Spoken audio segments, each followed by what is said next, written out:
শিক্ষার্থীরা কে কেমন আছো? আশা করি সবাই ভালো আছো। আমাদের আজকে আমরা পরিসংখ্যান অধ্যায়ের একটা অঙ্ক নিয়ে আলোচনা করব। অনেকেই বলতেছে স্যার পরিসংখ্যান নিয়ে আলোচনা করেন, আমাদের অনেক ভালো হবে। তো আমরা সেই জন্য পরিসংখ্যান নিয়ে শুরু করলাম। আমাদের প্রথমত একটি প্রশ্ন দিলাম, শিক্ষার্থীরা তোমরা যদি এই সময় হাতে থেকে একটু দ্রুত প্রশ্ন তোমাদের সামনে টুকে রাখো। আমরা কাজগুলো শুরু করলে অনেক সময় এগুলো মুছে ফেলতে হয়। তো আমরা কাজগুলো শুরু করার আগে তোমাদেরকে সময় দিলাম, তোমরা অঙ্কটি উঠাই নাও। আমরা অঙ্কের প্রশ্নগুলো ধারাবাহিকভাবে আলোচনা করব।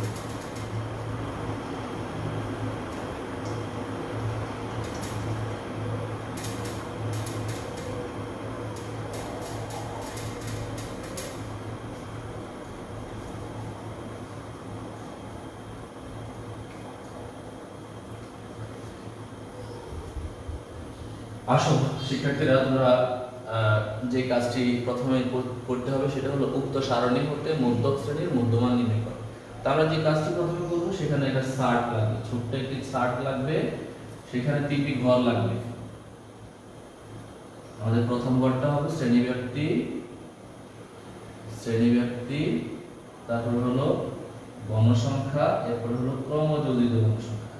তো শিক্ষার্থীরা আমরা প্রথমে যে জিনিসটি লিখবো সেটা হলো শ্রেণী ব্যক্তি গণসংখ্যা, এরপরে হলো ক্রমযোজিত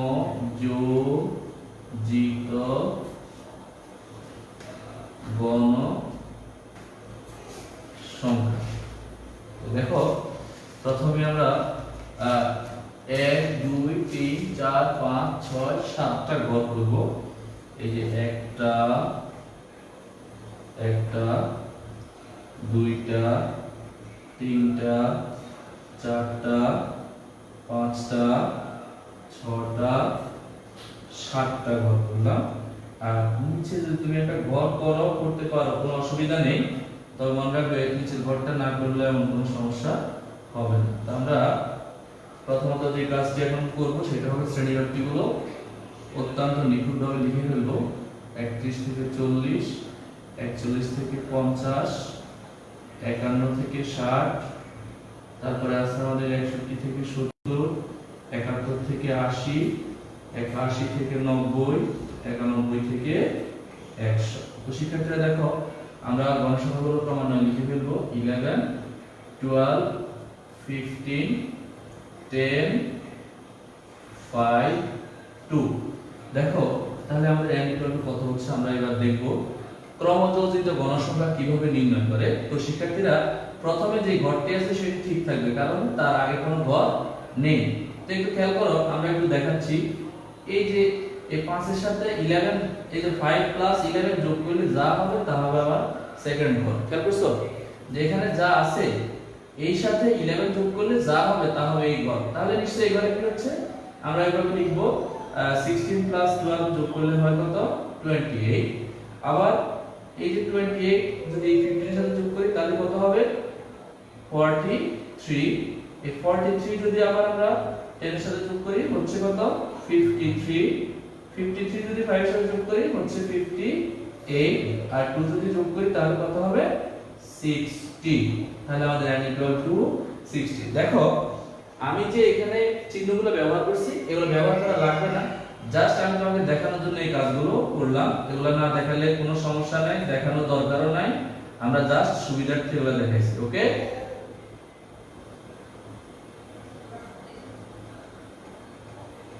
এই তাহলে আমাদের প্রথম যে কাজটি দেখো এখানে 60 গণসংখ্যা। তাহলে এখানে কোন ঘরে এই 60 এর অর্ধেক অর্থাৎ n/2 তম পদ আছে। n/2 অর্থাৎ 60/2 = কত 30। দেখো তো আমার এই ঘরটাতে আমাদের 30 ঘরটা, তাহলে আমাদের এটি হবে মধ্যক শ্রেণীর গণসংখ্যা, আর এটা হবে মধ্যক শ্রেণীর তোমার শ্রেণীব্যাপ্তি অর্থাৎ শ্রেণীর সীমা, যেটাকে আমরা বলবো শ্রেণীর সীমা হলো 61 থেকে 70। তো আমরা প্রথমে যে লেখাটি লিখব এখানে মোট গণসংখ্যা n = 60। সুতরাং n/2 তম পদ = 60/2 ইকুয়াল টু 30। সুতরাং 30তম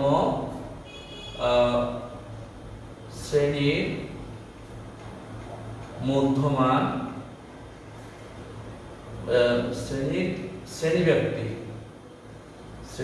শ্রেণী ব্যাপ্তি হবে কত থেকে কত? 61 থেকে আমাদের কত? 70। 61 থেকে 70। সুতরাং মধ্য শ্রেণীর মধ্যমান সমান 61 যোগ 70 ভাগ 2। তাহলে কত হয় একটু দেখো তো শিক্ষার্থীরা। তোমাদের কাছে নিশ্চয়ই ক্যালকুলেটর আছে, তোমরা একটু দেখো, দ্রুত দেখো।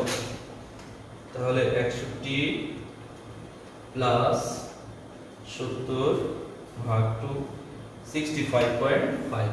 তাহলে আমাদের মধ্যক শ্রেণীর মধ্যমানটা কত? 65.5।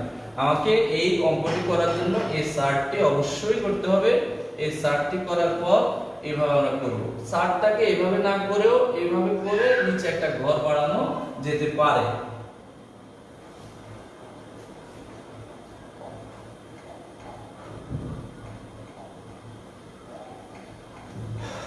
তো আসো আমাদের এই কাজটি আমরা এইভাবে করতে পারি। আমরা খ নাম্বার অঙ্কের জন্য প্রস্তুতি নেব। তোমরা একটু তাড়াতাড়ি অঙ্কটা সেরে নাও। আমরা খ নাম্বার অঙ্কটা তুলতে যাচ্ছি।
मोबाइल के एबिलिटी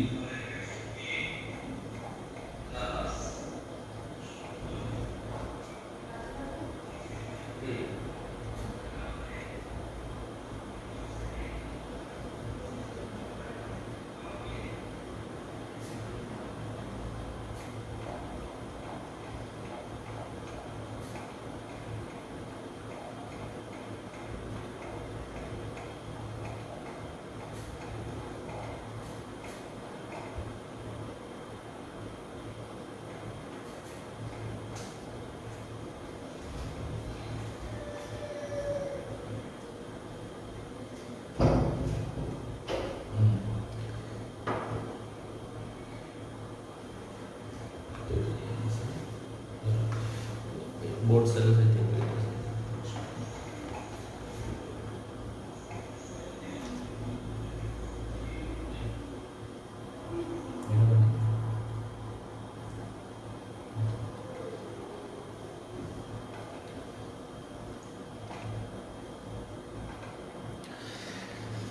আসো আমরা খ নাম্বার অঙ্কটি করতে যাচ্ছি। তোমাদের যাদের কাছে ক্যালকুলেটর স্কেল এগুলো নেই তোমরা এগুলো দ্রুত সংগ্রহ করো।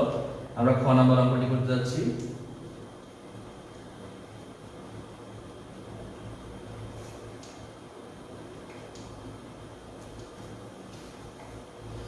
আসো সংক্ষিপ্ত অর্থে গড় নির্ণয়ের জন্য আমাদের এখানে 5টি ঘর লাগবে। এই যে এখানে যেই চারটি আছে এই চারটাকে আমরা 5টা ঘর করতে হবে। সেটা হলো দেখো লম্বা করে আগে একটা ঘর তোমরা টেনে নিবা, টেনার পর সাইডটা দিবা শ্রেণী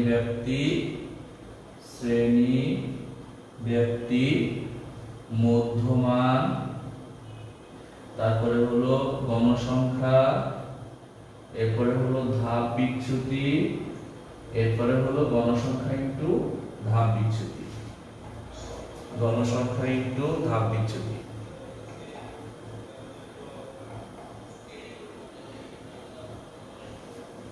দেখো তাহলে আমি বিষয়গুলো লিখে ফেলতেছি। শ্রেণী, ব্যক্তি, মধ্যমান। মধ্যমানকে প্রকাশ করা হয় xi দ্বারা। তারপর হলো গণসংখ্যা, গণসংখ্যাকে প্রকাশ করা হয় fi দ্বারা। ধাপ বিচ্যুতিকে প্রকাশ করা হয় ui দ্বারা। ui একটি সূত্র, তোমরা অনেকে জানো অনেকে জানো না, মনে রাখবা xi minus a divided by h, আমাদের এটা হলো সূত্র। আমরা সূত্রটি এখানে আর একটু বড় করে লিখে দিচ্ছি, xi minus a divided by h, এটা হলো ui এর সূত্র, অর্থাৎ ধাপ বিচ্যুতি যেটাকে বলা হয়। আর এখানে হবে fi into xi, ui, fi into ui। আসো শিক্ষার্থীরা আমরা প্রথমে যে কাজটি করে নেব সেটা হলো আমাদের এই ঘরগুলো টেনে নেব। এক ঘর, দুই ঘর, তিন ঘর, চার ঘর, পাঁচ ঘর, ছয় ঘর, 2 4 6 7 ঘর আছে আমাদের। এই 7টি ঘর আমরা টেনে নিলাম। তো 7টা ঘর টেনে নেওয়ার পর আমাদের আর লাগবে না। দেখো প্রথমে এখানে লিখব 31 থেকে 40, 41 থেকে 50, 51 থেকে 60, 61 থেকে 70, 71 থেকে 80, 81 থেকে 90, 91 থেকে 100। তো শিক্ষার্থীরা আমাদের যে কাজটি করবো সেটা হলো মধ্যমানটা কি মনে রাখবা, 31 যোগ 40 ভাগ 2, এখানে যা হবে তাই হবে মধ্যমান। 31 যোগ 40, 31 যোগ 40 ভাগ 2, 35.5। তাহলে আমার এই ঘরে হচ্ছে 35.5।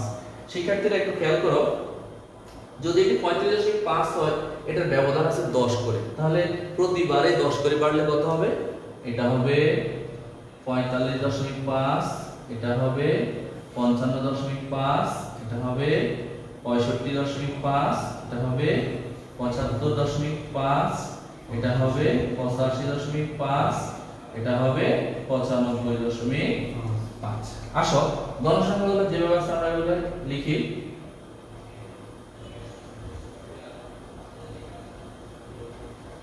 আসো ধাপ বিচ্যুতি আমরা কিভাবে বের করব। তোমরা অনেকেই জানো যে ঘরটি আমরা মধ্যক পেয়েছি ইতিপূর্বে, সেই ঘরটাকে 0 ধরে উপরের দিকে মাইনাস মান, নিচের দিকে প্লাস মান নিতে হবে। তা আমরা একটু একটা হিসাবটা একটু করব। প্রথমটা হিসাব করলে কি হয় দেখো, আমাদের x এর মান কত আছে? 35.5 মাইনাস আমাদের দেখো তো এই যে আমাদের আনুমানিক একটা গড়, এই যে a, এটা কত? তোমরা নিশ্চয়ই বুঝছো যে ঘরটি আমাকে ওই যে মধ্যক শ্রেণী হয়েছে সেই শ্রেণীর মধ্যমানটা হবে এখানে আনুমানিক গড়। তাহলে আমি যদি বিয়োগ করি 65.5, ডিফারেন্স আছে, h এর ব্যবধানটা হলো 10। তাহলে আমরা যদি 10 হিসাব করি তাহলে দেখো তো শিক্ষার্থীরা 65.5 থেকে 45.5 গেলে আর থাকে কত? -30 ভাগ 10 ইকুয়াল টু -3। তাহলে শিক্ষার্থীরা তোমরা দেখো এটি -3 হচ্ছে, তুমি দেখবে যে এটি -2 হবে, এটি -1 হবে, এটি 0 হবে, 1 2 3 হচ্ছে।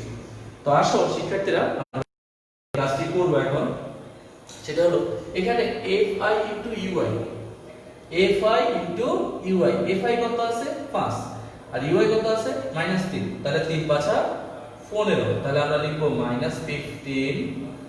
তাহলে এটা কত হচ্ছে? -22 -12, এটা হচ্ছে 0, 10 একে 10, 5 দুগুণে 10, 3 দুগুণে 6। এবার আমরা যে কাজটি করব সেটা হলো এখানে একটা সামেশন fi ui, সাম তো যোগ, সামেশন মানে যোগফল, এদের সবগুলা যদি আমি যোগ করি তাহলে কত হয় আমরা একটু দেখব। তোমাদের যাদের কাছে ক্যালকুলেটর আছে তোমরা হুবহু প্রথমে -15 লেখো, তারপর -22 লেখো, তারপর -12 লেখো, লিখে প্লাস 0 লেখো, প্লাস 10 লেখো, প্লাস 10 লেখো, প্লাস তারপরে আছে 6 লিখলে তাহলে আমাদের কত হচ্ছে -23। তাহলে এখানে হচ্ছে -23। তাহলে আসো আমাদের এখানে কি নির্ণয় চাইছে, সংক্ষিপ্ত পদ্ধতিতে গড় নির্ণয় চাইছে। তাহলে আমরা সংক্ষিপ্ত পদ্ধতিতে গড় নির্ণয় সূত্রটা আমরা অ্যাপ্লাই করব। সুতরাং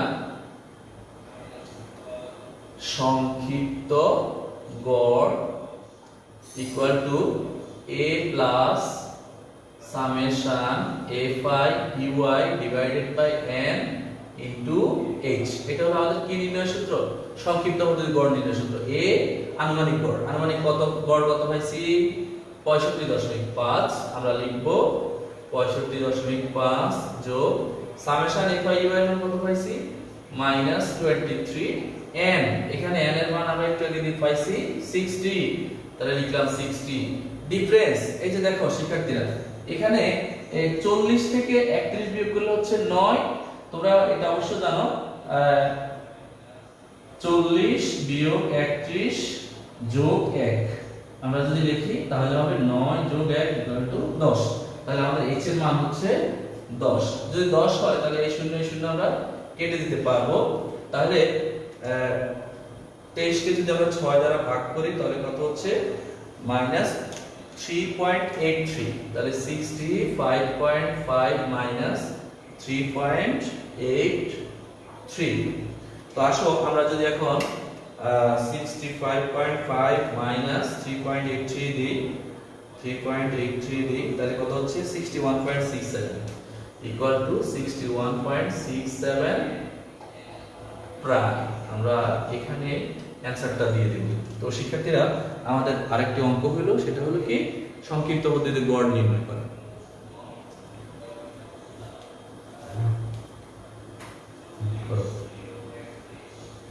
স্কেল লাগবে, স্কেল এর সাথে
যারা ধাপ বিচ্যুতি বুঝো নাই তারা একদম সিম্পল, ধাপ বিচ্যুতি বোঝার কোনো ব্যাপারই না।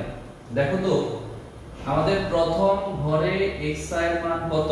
আমাদের প্রথম ঘরে xi = 35.5। আমাদের এই যে আনুমানিক বর a = কত? 65.5। আমরা এই দুটি সংখ্যা লিখলাম। আর এই যে ব্যবধানটা 40 31 বিয়োগ করলে যা হবে তার সাথে 1 যোগ করলে আমাদের হবে 10। তাহলে xi - a divided by h equal to xi এর মান হচ্ছে কত? 35.5 মাইনাস a এর মান কত? 65.5 বাই 10। তো এবার বিয়োগ করো, বিয়োগ করে 10 দিয়ে ভাগ করো, কত হয়? তাহলে ইউ টা বের হয়ে যাবে। ওকে শিক্ষার্থীরা,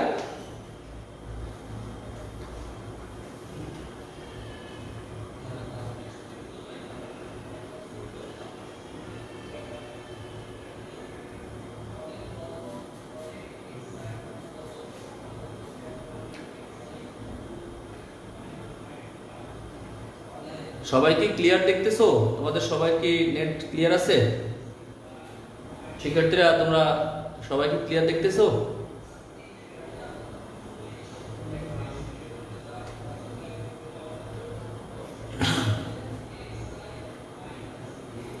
আসো আমরা মধ্যক ও প্রচুরক আগে নির্ণয় করব, তারপরে এদের পার্থক্য নির্ণয় করব। তো মধ্যক বের করার জন্য আমাকে 3টি ঘর লাগবে, প্রচুরকের জন্য আমার 2টা ঘর লাগবে।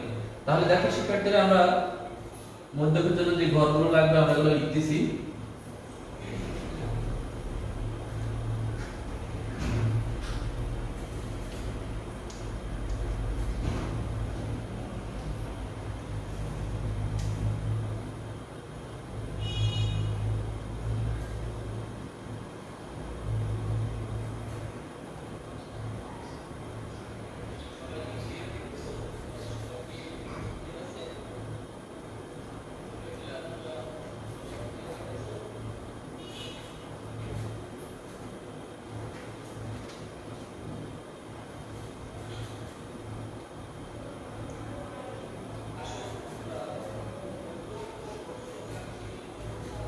আসো গণসংখ্যা আমাদের কত আছে? 5 11 12 15 10 6 5, তারপরে আছে 2। ক্রমযুক্ত গণসংখ্যা একটু আমরা প্রথম অঙ্কে পেয়ে গেছি 5 16 28, তারপরে কত 43 53 58 60। তো আমরা যে কাজটি করব, মধ্যক নির্ণয়ের জন্য আমাদের সূত্রটা এই ক্ষেত্রে ইম্পর্টেন্ট একটি ভূমিকা পালন করবে। মধ্যক সমান L plus n/2 minus fc into h by fm। শিক্ষার্থীরা দেখো মধ্যক শ্রেণীর নিম্ন সীমাটি কত? তোমরা অনেকেই একটু আগে পাইছো যে মধ্যক শ্রেণীটির নিম্ন সীমা হলো 61 হবে, কারণ মধ্যক শ্রেণী 43তম ঘরে অর্থাৎ 15, অর্থাৎ 61 থেকে 70 এর ঘরে। তাহলে দেখো আমরা যদি লিখি 61, আসো n এর মান আমরা কত পাইছিলাম মনে আছে? n এর মান পাইছি আমরা 60। তাহলে আমরা লিখব 60/2 মাইনাস মধ্যক যে ঘরে অবস্থিত তার পূর্বের শ্রেণীর ক্রমযোজিত গণসংখ্যাকে বলা হয় fc। তাহলে আমরা লিখব 28 ইনটু ব্যবধান কত আছে আমাদের? 10 করে আছে। আর fm কত আমাদের? মধ্যক শ্রেণীটির গণসংখ্যাটি কত? 15। তাহলে দেখো শিক্ষার্থীরা 61 60 থেকে 2 ভাগ করলে কত? 30 30 বিয়োগ 28 ইনটু 10/15। 30 থেকে 28 গেলে থাকবে কত? 2 গুণ 10 নিচে আছে 15। তাহলে 5 দিয়ে কাটলে 3 + 15, 5 দুগুণে 10, 61 যোগ 2 দুগুণে 4, 4 কে 3 দ্বারা ভাগ করলে কত হয় দেখো তো? 4/3 1.33। তাহলে আমরা লিখব 62.33 প্রায়। তাহলে আমাদের এটা হলো মধ্যক। আমরা এখন প্রচুরক নির্ণয় করব। শিক্ষার্থীরা তোমরা আমাকে এখানে একটু সময় দিলে তাহলে আমরা লিখতে পারবো। প্রচুরক নির্ণয়ের সূত্র কি? প্রচুরক হবে n plus f1 by f1 by f1 plus f2 into h। l এর মান আমার মনে রাখবে যে শ্রেণীটি প্রচুরক, এই ক্ষেত্রে l হবে প্রচুরক শ্রেণীর নিম্ন সীমা, অর্থাৎ গণসংখ্যার মধ্যে যেই ঘরে সংখ্যা সবচেয়ে বড় তাকে বলা হয় প্রচুরক শ্রেণী। তাহলে এখানে সবচেয়ে বড় সংখ্যাটি কোনটি? 15। তাহলে 15 এর নিম্ন সীমা কত? 61। তাহলে আমরা আগের মতই 61 পাচ্ছি। তবে সব ক্ষেত্রে প্রচুরক শ্রেণীর নিম্ন সীমা এবং মধ্য শ্রেণীর নিম্ন সীমা কখনো এক হইতেও পারে, নাও হইতে পারে, মাঝে মধ্যে ভিন্ন হইতে পারে, অন্য জায়গায় মিলতে পারে, কোনো অসুবিধা নেই। তাহলে এবার আসো f1, মনে রাখবে এই 15 থেকে যদি 12 বিয়োগ করি তখন হবে f1। তাহলে 15 থেকে 12 বিয়োগ করলে হচ্ছে কত? 3। তাহলে 3 প্লাস f2। এই 15 থেকে যদি 10 বিয়োগ করি তাহলে এদিকে হচ্ছে f1 আর এদিকে হবে f2। তাহলে 15 থেকে 10 বিয়োগ করলে কত থাকে? আর 5 ইনটু h এর মান কত ব্যবধান আমরা একটু বলছি? 10।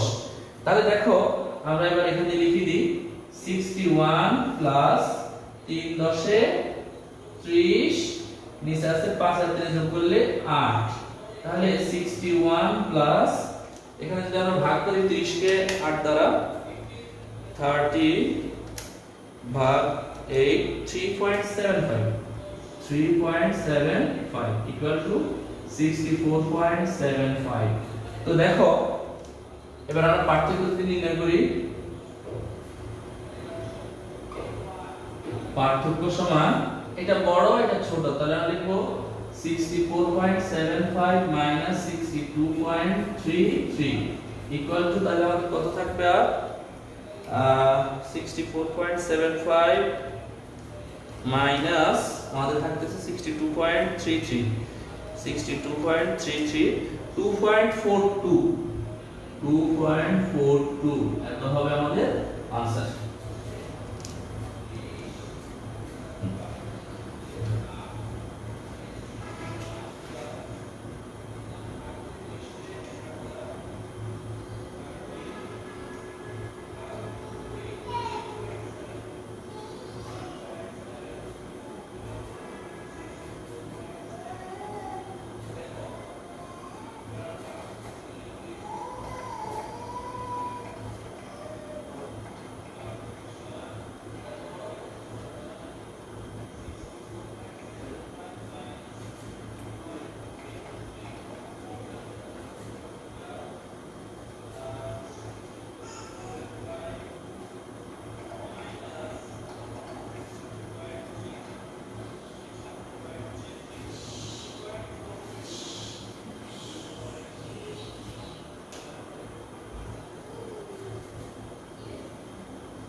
সবার হয়েছে? সবার লেখা হয়েছে?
আমরা আজকের ক্লাসটি এখানে শেষ করতে যাচ্ছি।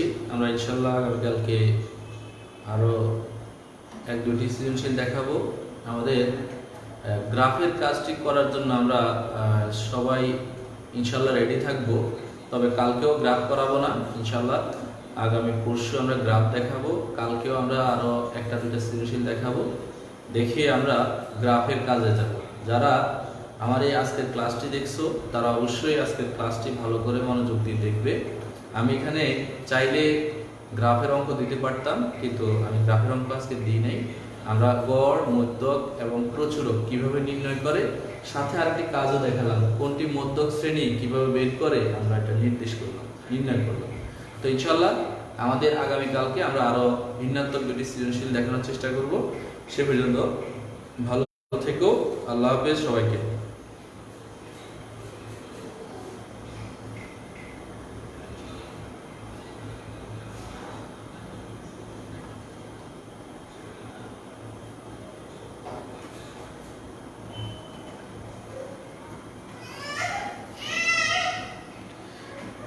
সবাইকে ধন্যবাদ আজকের ক্লাসে।